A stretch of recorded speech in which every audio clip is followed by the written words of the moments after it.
Welcome everyone.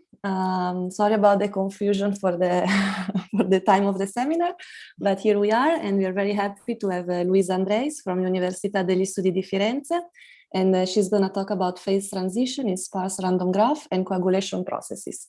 Luisa, the floor is yours. Okay, thank you very much. So thank you for the introduction. And thank you for the invitation. I'm very glad to give a talk in this seminar.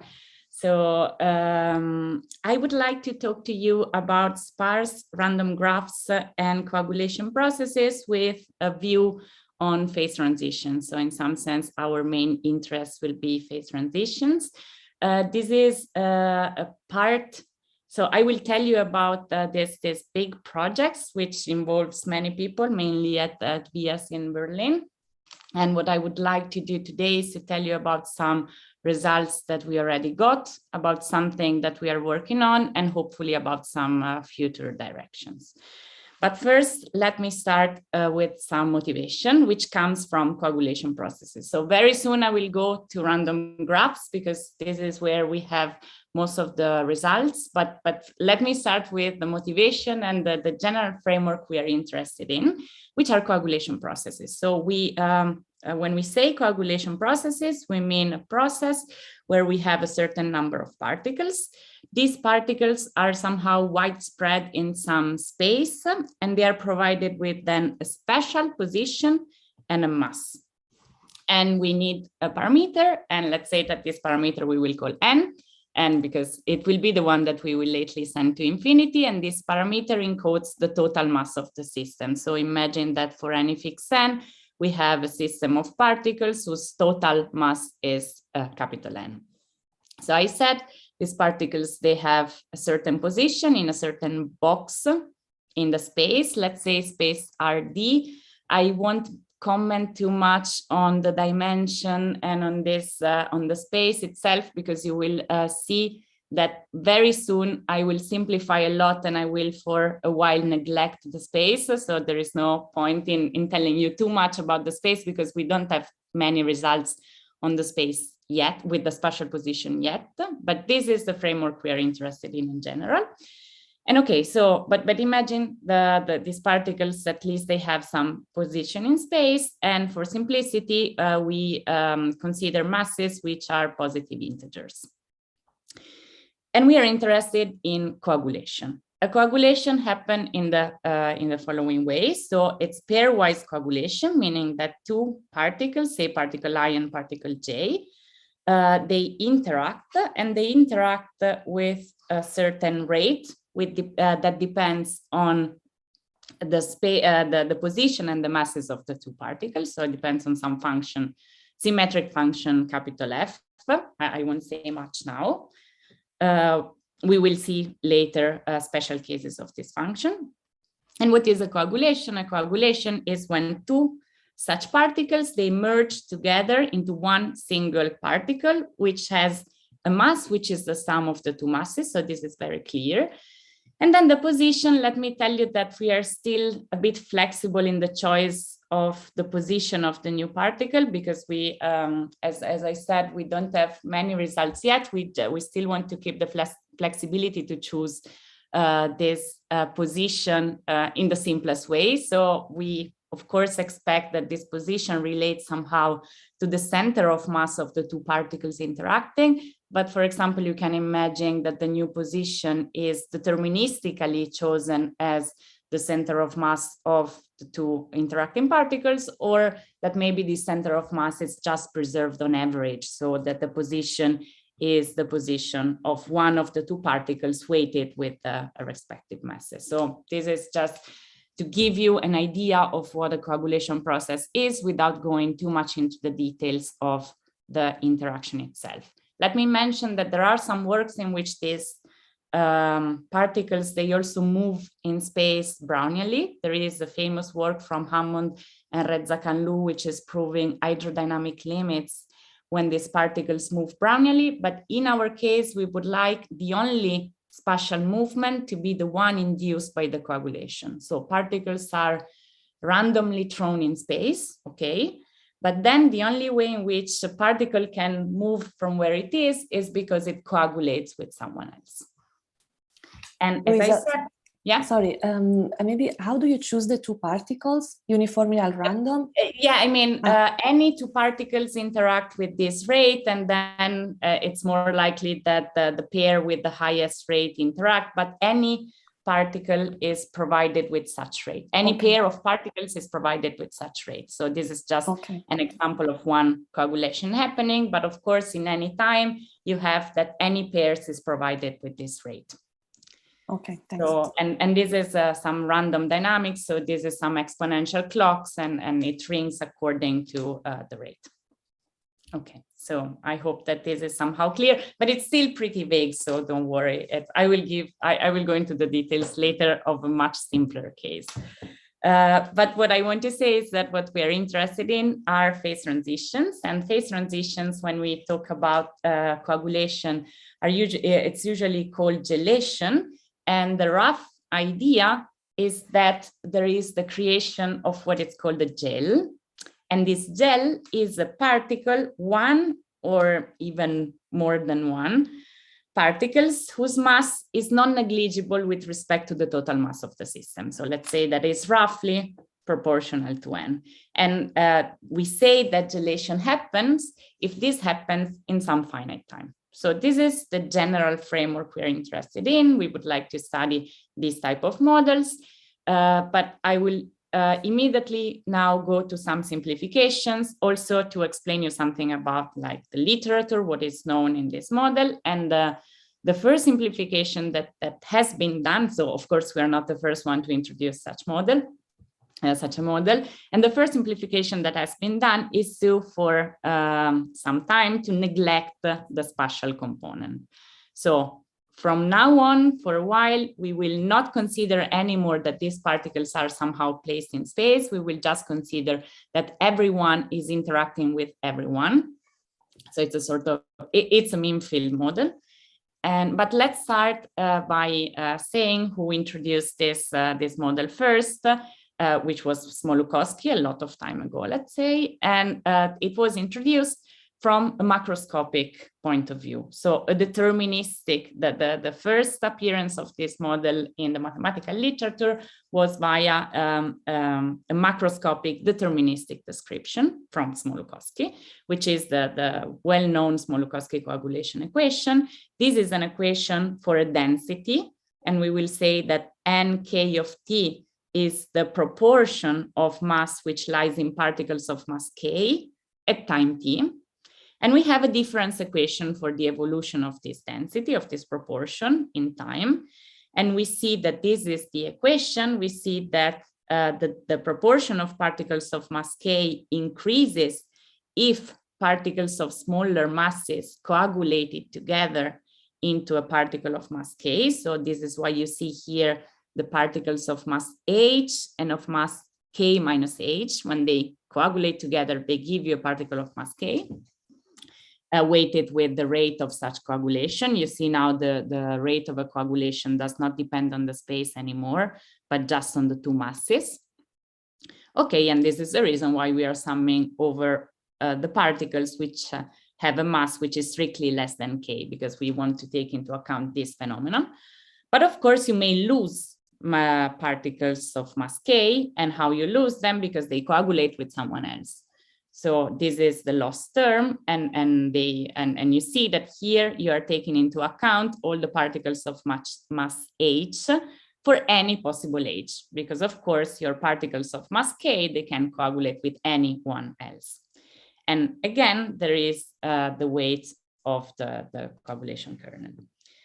Okay, so this is the Smoluchowski equation, and there is one particular, of course, the evolution of such equation depends on the initial condition, and there is one very famous initial condition, which is what it's usually called the monodisperse initial condition, and considers the case in which all the particles initially, they have mass 1. And it's very famous also because it's somehow very natural, and it's also a bit easier to study the model starting from this initial condition. But let's say that we want to mention the phase transition, so gelation. I actually haven't specified this. The phase transition is a phase transition in this case that happens in time. And it depends on the kernel, meaning that for some kernels, this happens in a finite time. For some other kernels, it doesn't happen in finite time. And we define, for each kernel, we define a critical time. And the critical time is the first time in which the second moment of the density n explodes. And we say that gelation happens if this critical time is finite. So if this happens in finite time.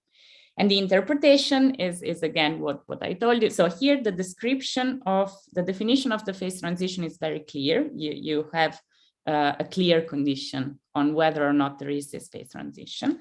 And the interpretation is that after this phase transition, so after this critical time, a strictly positive amount of mass is living in the gel, in this infinite sized particle.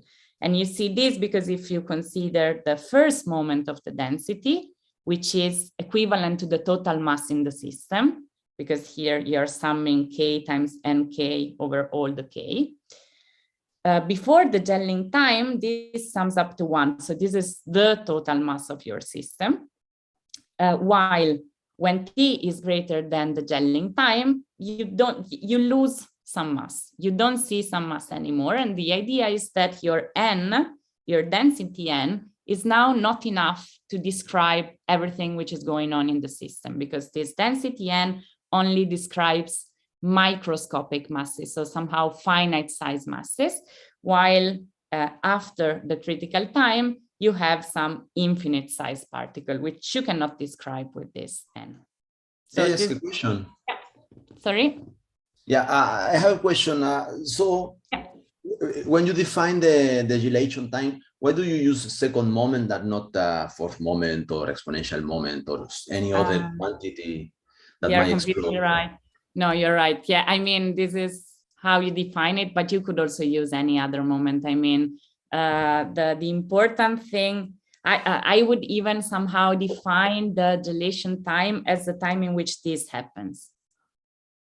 So in which you start losing some mass, you see the loss of mass in the first moment. So it's not very, let's say, it's not important that you define this by the second moment. Yes, this is a good point, but yeah, I would even identify it more with this condition here on the first moment, actually. Yeah, thanks. Okay, so this is the framework in the deterministic case. Let's say looking at our system from a macroscopic point of view and some deterministic quantities.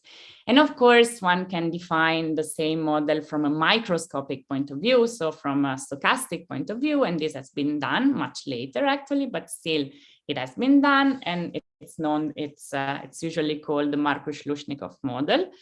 And the idea is what I told you before, to have a fixed parameter n, to have a certain amount of particles that are described by their masses. You can, I don't know, order their masses in a decreasing order.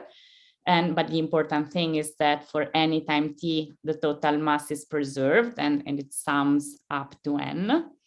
And you have, okay, so, and of course, also the monodisperse initial condition has precisely the expression that you would expect. So at time 0, all the masses, they have, they are equal to 1. So you have exactly n masses, n particles with mass 1.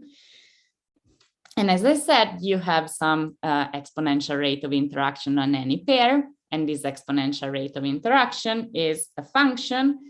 And how would you define this function in a way that it relates to the function that you see, the kernel that you see in the Smoluchowski equation? Well, we are in a mean field model. Everyone is interacting with everyone. So you have to rescale the strength of this interaction with a 1 over n.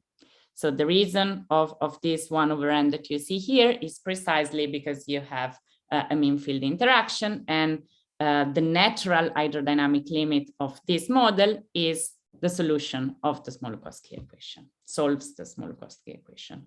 But of course, in this setting, then in the stochastic setting, is a bit less clear how to define the phase transition, because while in the deterministic model, it was a condition on the second moment or on some other moment, but I mean, it's a clear condition.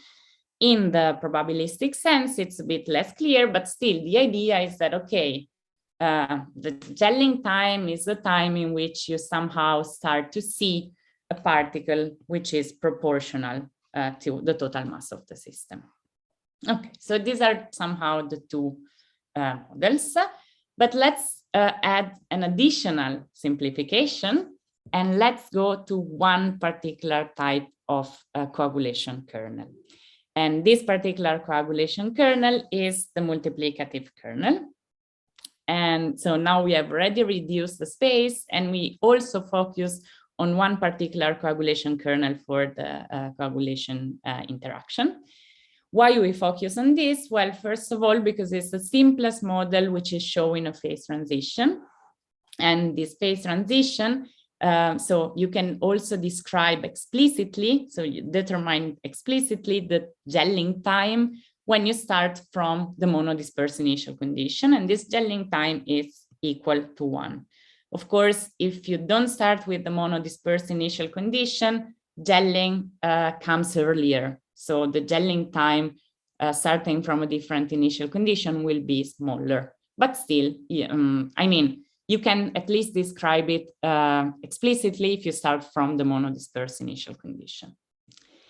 And the other reason why one focus on this particular kernel is that there is a well-known one-to-one correspondence with the Erdös-Renyi random graph.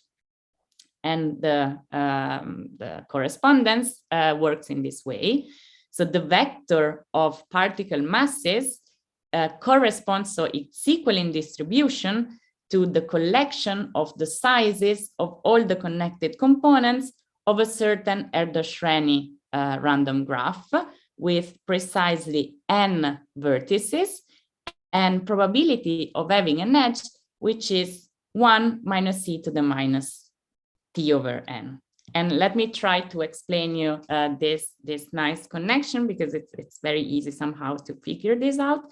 So you have to imagine that initially you have your n vertices in your graph, but your n vertices, they can be mapped one-to-one into your n mass 1 initial particles in the coagulation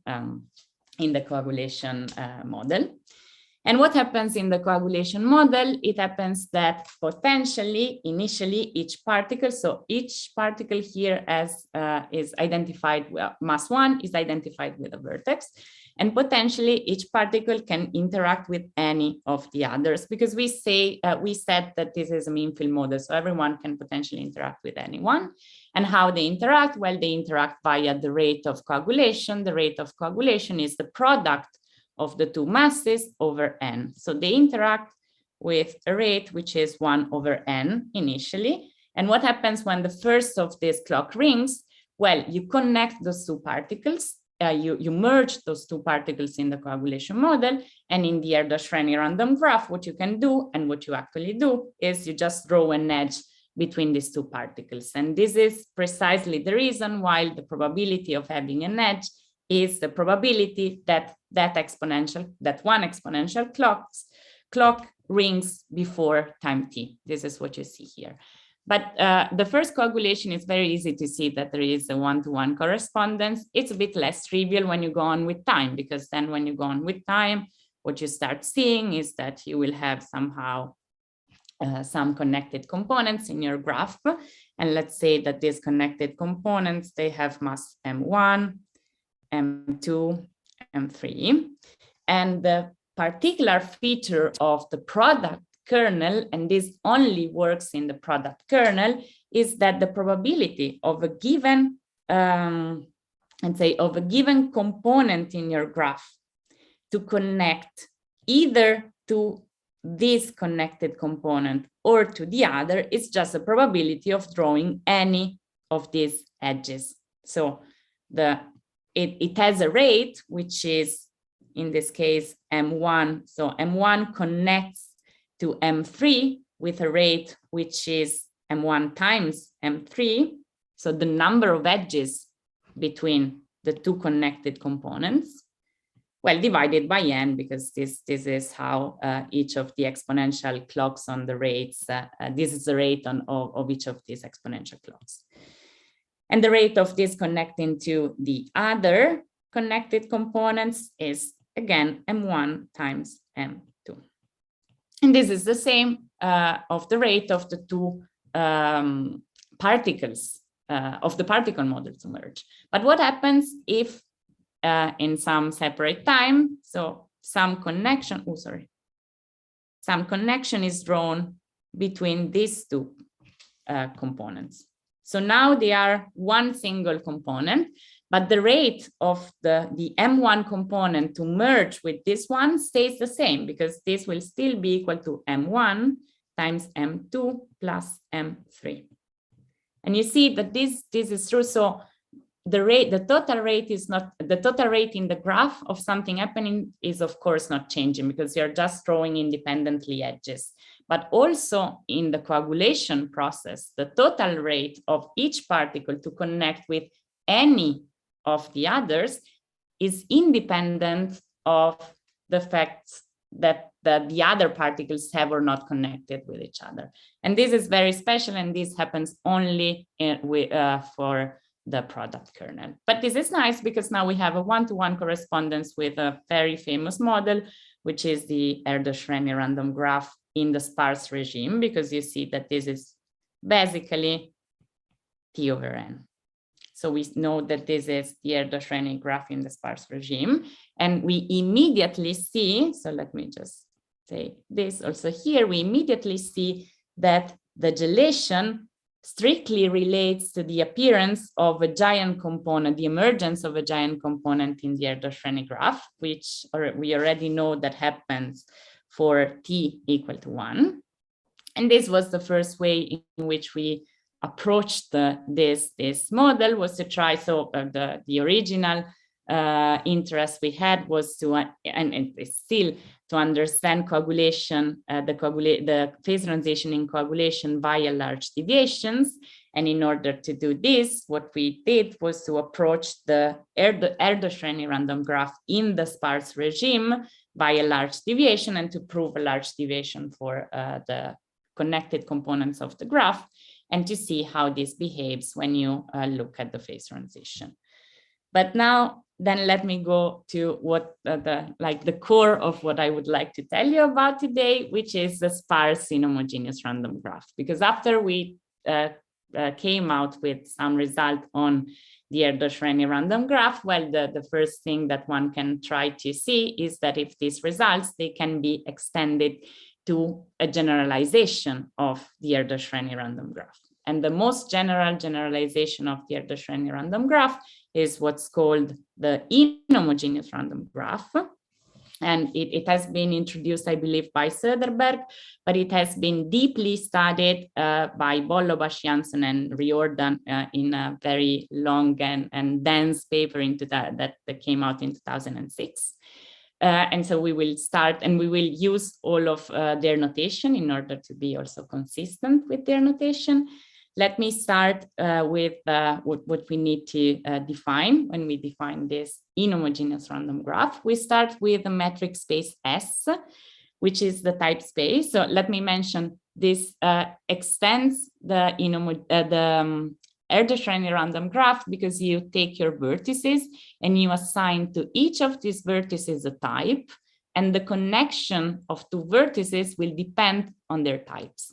But let's let's just state and define everything that we need to say this. So we need a metric space S, which is the type space. We will call it the type space. In all our proofs, this metric space is a compact metric space. While, for example, Bollo, Janssen, and Riordan, they proved something so their results also hold for more general metric spaces. But in this talk, I will even focus on a finite S, because it's way easier to state all of the results, and then I will tell you how to this is extendable to a compact metric space, so an uncountable one. So then we have a probability measure on this metric space, which is a probability measure mu. And then for any fixed n, I said that we consider a graph with n vertices, and each of these vertices, it will be of a certain type. So let's say that they will be different. There will be different types.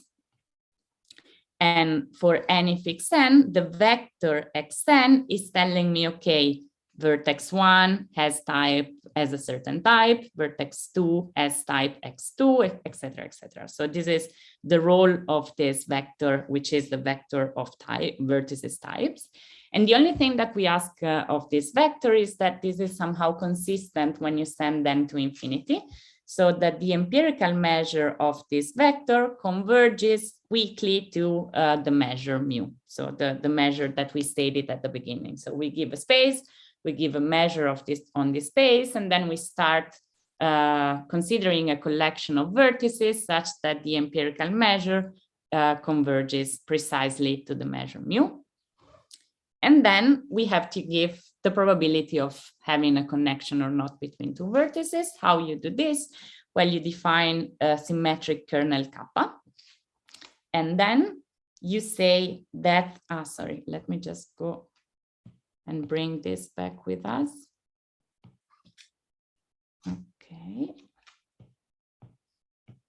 Okay. And then you define your sparse inhomogeneous random graph as a graph with this collection of vertices where there is an edge between two vertices independently. So it really works as the Erdös-Renyi random graph, but the probability depends on the types of the two vertices. So vertex I and vertex j are connected independently with a probability which depends on kappa xi xj. And we are in the sparse regime, so we will divide this by n. And we, of course, we will take the maximum with 1 because this is a probability, but we will always be in the case in which kappa is bounded. So when n is large enough, this is always true. So it's enough to focus on this quantity. And I mentioned, so this is the reason why somehow you will have edges independently between these vertices depending on their type. And we call it, we say that we are in the sparse regime, and the sparse regime is precisely given by this 1 over n. And the sparse regime is because on average, the expected number of edges is proportional to the total number of vertices that we have in the graph. So this is the setting in which we are. And as I said, Bollobás, Janssen, and Riordan, they deeply studied the model, in particular, in order to understand whether there is or not a phase transition.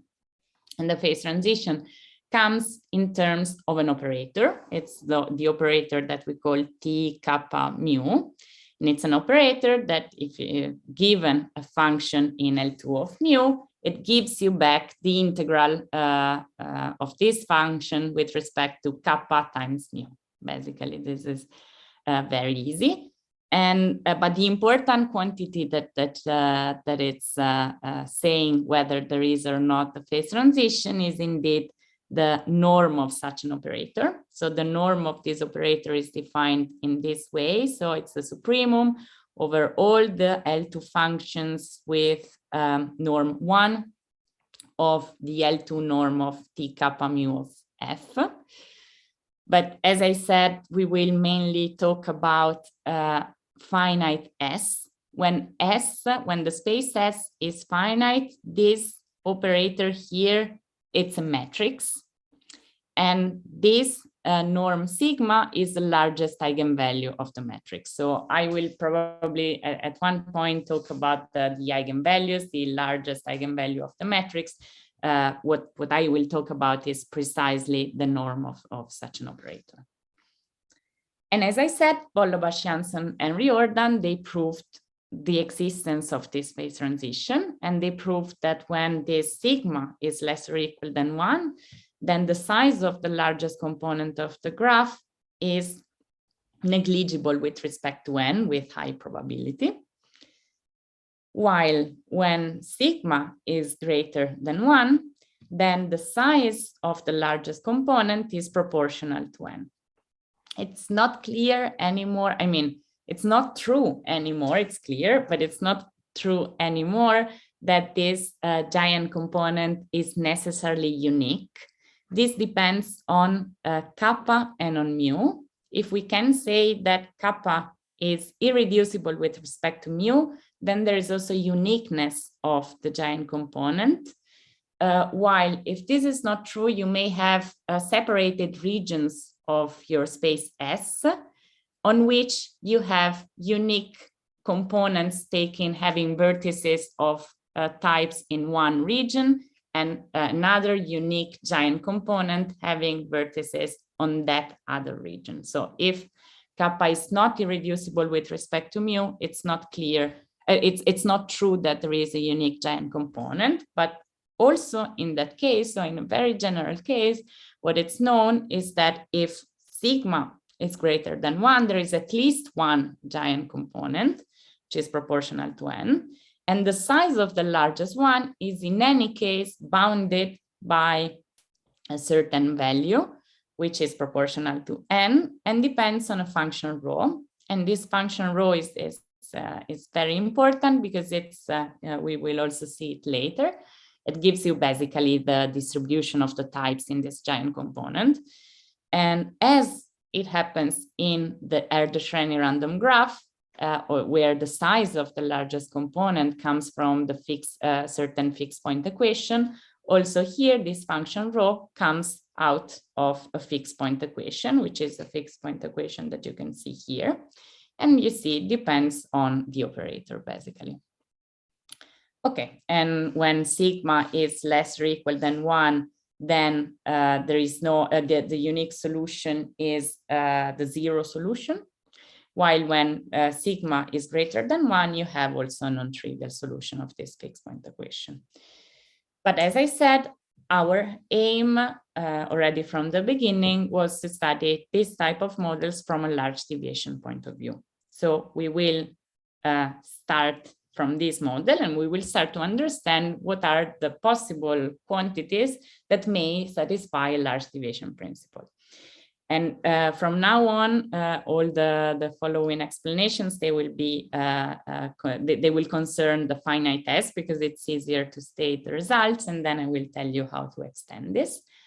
So we are in the case of finite S, and we want to focus on connected components because we already saw that the connection with coagulation processes is in the size of the connected components. And we want to study the statistics of the connected components in this sense. So we define a vector that tells us of for any connected component how many vertices you have of each type. So this will be then a vector, an S-dimensional vector with integer entries. Okay. And the most natural thing that you can do is to define an empirical measure. So you take your vector of types of the connected components and you define what we call here mi, n, which is a microscopic empirical measure, and it gives you the frequency of a certain type, a component of a certain type, and it rescaled this with 1/n. And we know that this empirical measure is then some random object, is a random element of a certain space of measures. And it's a space of measures where you have, it's the measures on n to the power of s, because you are counting for any type, how many components you have of this type, okay? But an important restriction that you have is that you have somehow to satisfy a consistency condition. So you start with vertices of a certain type, and your measure has to encode the fact that you have to count every single vertex, and you cannot add vertices of a certain type, you cannot lose vertices. So you can introduce a quantity, which we call the integrated type configuration of a measure. And this is in finite S is a vector. And this will tell you so what you're doing here, you're summing over all the vectors k of a single type times the number of components with k vertices of each type. So in some sense, what you're doing here, you're summing over all the possibilities, the number of vertices in a component times the number of components of that type. That means that you have that in the end to recover all the vertices that you started with. That is that the integrated type configuration of your measure has to be equal to the empirical measure of the initial vertices. This is just to restrict the space of measures because we want to satisfy some condition that we know it's reasonable for the graph. Okay, but what we also know is that somehow we expect that the giant component, when they appear, okay, maybe they're not unique, it's not unique, but still you don't have many of them. So you cannot expect that when you rescale its frequency with n, you will still see it. What you expect is that this measure me, it will lose track of the giant component. So you will not really be able to keep track of the giant component with this empirical measure. So one thing that we thought to do is that, okay, let's introduce another empirical measure that we call macroscopic empirical measure.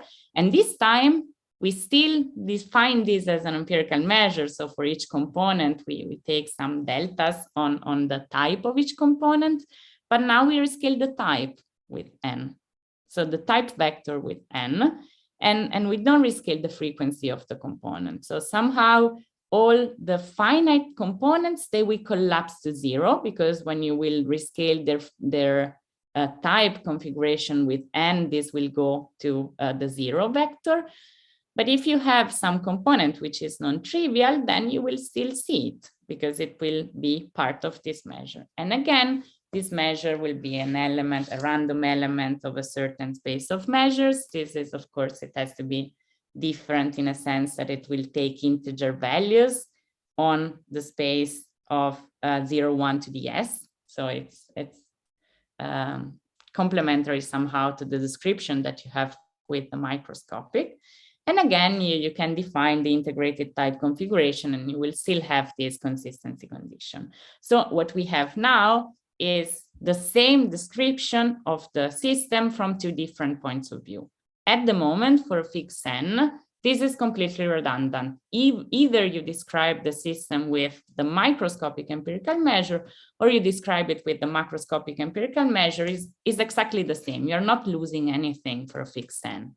But what we expect is that when we take n to infinity, the me will just keep track of the microscopic components, and the ma will just keep tracks of the macroscopic components. So even if they are alternative for a fixed n, when n goes to infinity, they will become complementary somehow. And in order to allow for this, we cannot stick to a space where this condition is satisfied with inequality. So we have to slightly enlarge the space, but still not too much, because we want these spaces to be compact, because we would like to be able to work with large deviations on them. And how we enlarge them? Well, we allow for a less or equal than mu, such that you may lose vertices, but you don't gain vertices. And we endow these two spaces with the VAC topology, which is induced by integration against test functions which are compactly supported. Okay, so now we have everything that we need to state a large deviation principle. We have a pair of elements. We will state a large deviation principle for the pair of measures. We have a well-defined space, which will be the product of the two spaces. And okay, then we can state the result, which tells us exactly that this pair of measures satisfies a large deviation principle in this space. The rate is n, and the rate function is given explicitly. But I won't really give you the explicit rate function, but I would just like to tell you at least something about this rate function. because it's very complicated and there is no reason to go into the details. But I would like to tell you that the rate function is very easy to write down as a sum of separated terms. One term is only depending on the microscopic measures. One term is only depending on the macroscopic measure. And then there is something which we say depends on what we call mesoscopic. So everything which is not, so mu is, remember, the total statistics of the initial vertices. Here you subtract the vertices in microscopic components, you subtract the vertices in macroscopic components. So this is somehow what's left. Okay, and this is how you can write the rate function. The rate function is showing exactly what I told you, that those two measures, they become complementary when n goes to infinity, because you remember the integrated type configuration of the microscopic measure for fixed n was equal to mu. The microscopic type configuration, the integrated type configuration of the macroscopic was also equal to mu. So this was constantly equal to 2 times mu. But in the limit for the rate function is plus infinity as soon as the sum of these two is not upper bounded by mu. So you really see this complementary behavior of the two measures. And then I also want to tell you, to give you the form of the term which is depending on the microscopic measure, because it's of an entropy form. So you see here that it's an entropy. And why I want to focus on this term is because I want to claim, and I will claim, that the phase transition in our model is completely given by precisely this term. So you can spot the fact that there is a phase transition by only looking at this term. Then if you want to know something more about what happened after the phase transition, then you need to study the full rate function. But in order just to spot the phase transition is enough to focus on this. And the reason why it's I'm kind of stressing this, because this is the easiest term to get. So if you have a more complicated model, you may still be able to understand something about this microscopic term and still not really be able to study anything of the rest. But maybe this is still enough at least to say whether or not there is a phase transition. And I will just keep the sketch of the proof because I won't have time. Okay, because I want to tell you something about the phase transition. So this is just a reminder of the result of Bollobash, Janssen, and Riordan, but let me go to our rate function. So how we can spot the phase transition from our rate function. And okay, so remember there was this sigma value. When sigma was less or equal than 1, Bollobash, Janssen, and Riordan proved that there is no phase transition. There is no giant component. How we see this? So we can fix any measure C, any measure on S, that is less or equal than mu. So any admissible subset of our vertices. And we claim that for any such a C, we can always minimize this function because, yeah, let me just say, when we have a large deviation principle and you want to get some result with high probability, so the most likely behavior, you minimize the rate function. So we would like to study the phase transition minimizing the function. Okay, then we fix a C, and we can always minimize this function over the set of measures which have precisely type configuration, so statistics of the type of vertices equal to such a C. So this is what's written here, that it's not really super clear, but we are minimizing over this set. We can always minimize, and we can find actually a minimizer, an explicit minimizer that we denote as lambda star of C. And we even have an explicit expression for this. So what it's telling us that this minimization is that when sigma is less or equal than 1, then any microscopic mass is actually achievable. It's possible to organize your vertices in microscopic components such that everything works. But let's go to the supercritical regime. So let's focus on the case when sigma is greater than 1. Then you can still find some C, and this C will be less or equal than mu. But if this C is such that sigma kappa of C is greater than 1, so in particular, this will happen when C is equal to mu.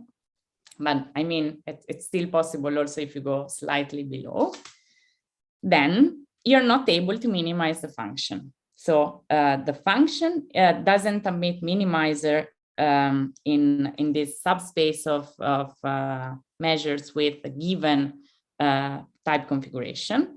What you can actually find is a minimizing sequence, which belongs to this space, and it's converging to something, which has still the nice form that we expect, but it doesn't have the right type configuration. It has vertices, so the statistic of the vertices are actually given by a vector B star, and this B star is strictly less than C. And how is this B star found? Well, you find it by solving a fixed point equation, which is not the fixed point equation that we saw before. It's a different fixed point equation that still depends on T, on the operator, and it still has a non-trivial solution only when sigma is greater than 1. Okay, so what we saw here is that not every microscopic mass is now admissible. If you were a bit scared by the fact that that we couldn't find the same fixed point equation, this is because we didn't study the right rate function for the model. Because if we studied the full rate function, so we already spot the phase transition by just studying a part of the rate function. But if we study the full rate function, well, we will recover precisely the results of Bolobash, Janssen, and Riordan, precisely their fixed point equation, and additionally we recover statistics for the microscopic organization so the organization of the microscopic components, which was not given in that case. But at least we definitely recover everything, so we are in the safe side. And but we have, let's say, an additional fixed point equation, which is just given by this function here. Okay, so I will just skip these comments. Let me tell you something about the extensions to a general S. And the extension to a general S is very natural because you can naturally define the spaces of measures also when S is not finite. So all the spaces of measures that I introduced before are well defined. And all the entropies that we see in our rate function and all the quantities that we see in our rate function are easily extendable to entropies with respect to the measure of a Poisson point process of a certain given intensity mu that we can call Q of mu. And for example, also the expression of our minimizer that before it was so nice, lambda star, very clear and explicit. It's still clear and explicit in terms of a tilted Poisson point process. So we will have a Poisson point process with a certain given intensity, which is given by some function. When we fix a C, we find a minimizer, which is this tilted Poisson point process, tilted with a certain function tau, which easily depends on the quantity of the system. You see it as some implicit stuff, but we can actually write it down explicitly. And then so our quantities, they easily define in the general case, and how we extend the LDP, well, we extend this via projective limits. I won't go into the details, but this can be done. You construct a projective system in which you discretize for any M, you discretize your compact metric space into small boxes, so M boxes. You prove an LDP there, because there your boxes, they will be a finite number, and you can just identify all the vertices which type there with, let's say the center of that box. And then you prove that this is actually a projective system, is consistent, and then that with some upper and lower bound, you will prove that the LDP also when S is uncountable. As long as it is compact, and I mean, this is just a technical thing. I don't think it's a restriction of the things working. It's just that the work is already very long enough and very technical, and we decided to focus just on compact metric spaces. Also because then we want to go back to coagulation processes. So this will be some of the last things that I will say, how we go back to the coagulation processes. And the idea, so now we proved a lot of things related to large deviations for a general inhomogeneous graph. We would like to go back to the coagulation processes, and we can do this in several ways. So the first way is to say, okay, let's imagine that S, that our type space, is the set of integers.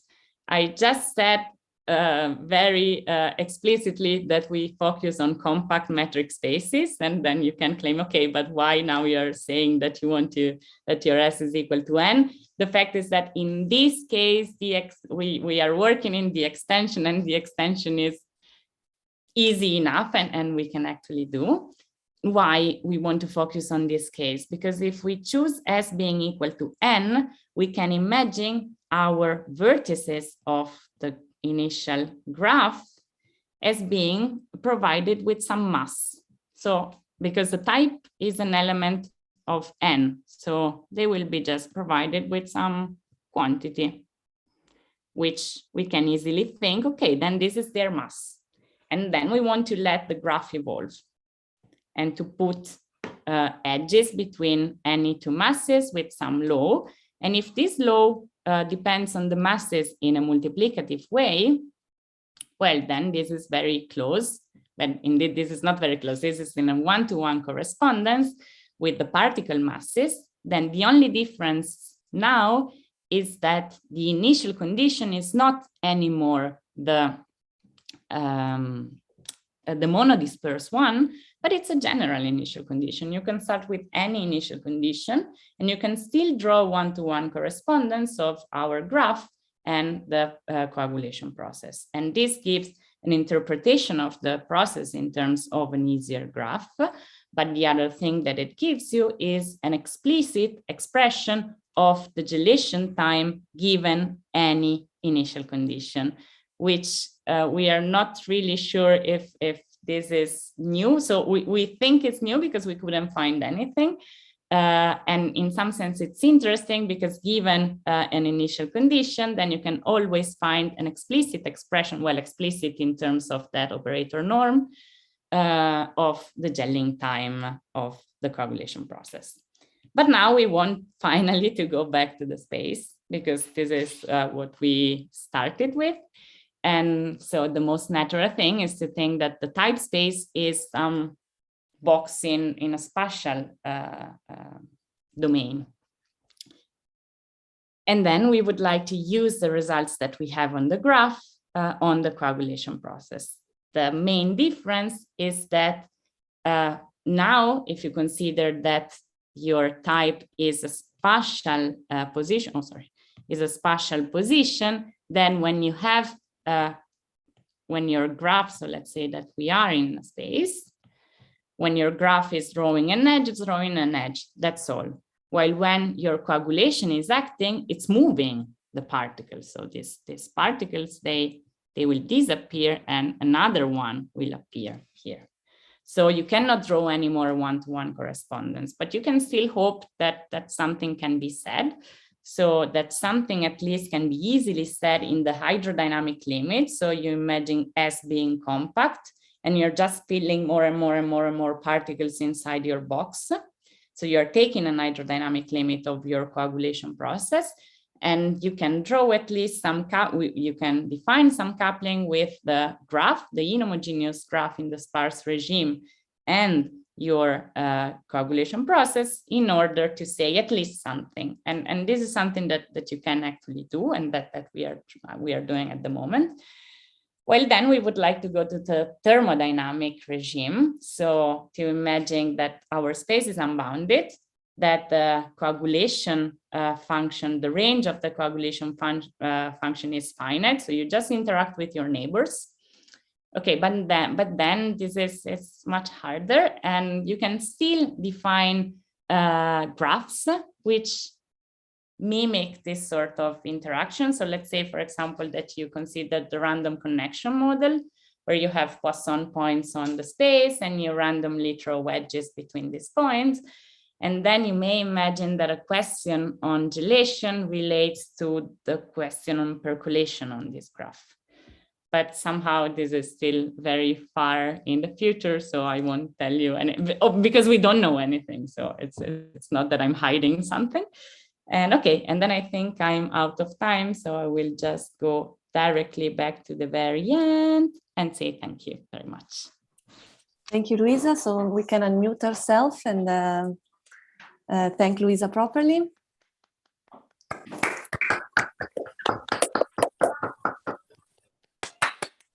Okay, are there any questions or comments from the audience?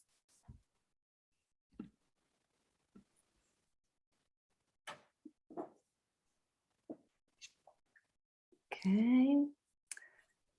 So I had a couple of questions. The first one is it, so when you introduce these inhomogeneous, the inhomogeneous vertices, if I think of particle system, does it make sense that I think of this multi-species particle system, and there is a sort of priority that I guess you read in the kernel, and maybe some type of vertices have a highest probability to merge. Yeah. I would say Something that like, definitely that this is something that your kernel is telling you, that you're more likely to draw an edge between two types rather than right. Yeah.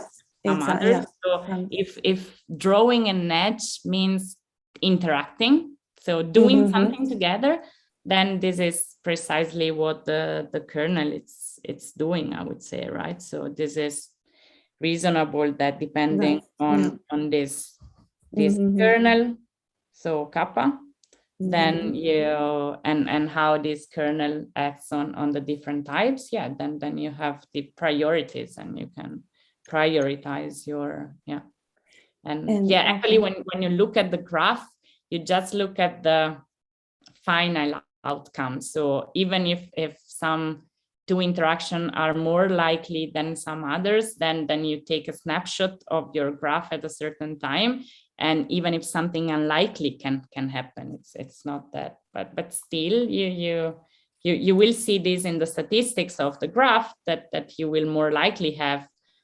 components that are more likely to connect. Okay, and then I have another question. So do you think there is any connection with this condensation phenomena that appears also in interacting particle system, but in inclusion process? Maybe... No, definitely. Okay. I would say that, what I would say, I'm not super comfortable in saying this, but this is something that I kind of believe, is that at least in some models for condensation, sorry, I'm going too fast. In some cases, you can prove a large deviation, and I would expect that the rate function is of this form. So that what happens in condensation is a sort of saturation effect, no? That you can have, that you have all your microscopic stuff interacting one with each other. So this is something actually that I wanted to say, but I realized that I didn't have time. So let me just go here. What happens is that the phase transition also in the coagulation processes is caused by the fact that you have microscopic interaction, and at some point you reach some sort of saturation, so that you cannot do more. So if you impose to organize more microscopic coagulation, this is unlikely. This cannot, I mean, this can happen, but it's not the minimizer of this, not the most likely configuration. What changes is that when you have condensation, usually this is the only thing that happened. Then your system starts organizing into that, stick into that critical configuration, and the rest, okay, you forget about the rest, you just organize it everything in one single giant site. So you just put all your remaining particles in one site. While with coagulation, at least, and also with the graph, what happens is that when this happens, so when you have this saturation, then you want to organize yourself by putting your particles into one site. But as soon as you start having a non-negligible proportion of particles in that site, it starts attracting the others. So it's growing much more. So it's sucking mass from the microscopic part.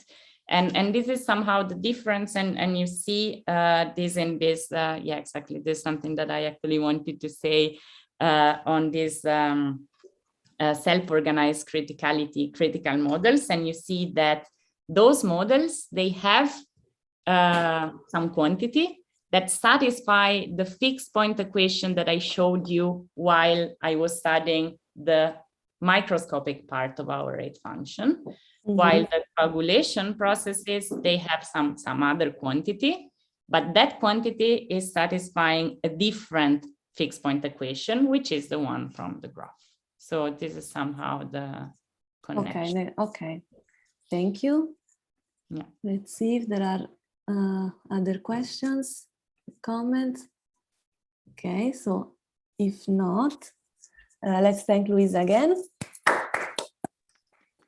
And we update in 1 week at the same, so 1 p.m. Brazil and 4 p.m. Portugal.